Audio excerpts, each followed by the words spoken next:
இருந்தாலும் நாம் எதன் மீது பாசம் பற்று வைத்திருக்கிறோமோ, எதன் மீது லட்சியம் ஒரு அடையணும்னு வச்சிருக்கிறோமோ, அது நம்மளுடைய உடல் குறைபாடுகள் எல்லாவற்றையும் மறக்கடித்து நாம செய்வோம் அப்படிங்கிற நம்பிக்கையை தருகின்றது.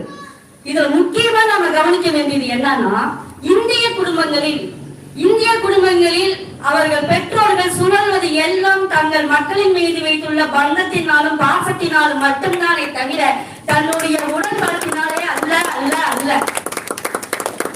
எத்தனை வயசானாலும் ஏங்க அவங்களுக்கே கல்யாணம் பண்ணி அவங்களுக்கே ஒரு பையன் இருந்தா அவங்க பையனு கூட கல்யாணம் பண்ணி வச்சிருவாங்க. ஆனா என் பையனுக்கு ஒண்ணும் தெரியாது, என் பையனுக்கு ஒண்ணும் தெரியாது, என் மருமகனுக்கு அவ்வளவு விவரம் பட்டாரு.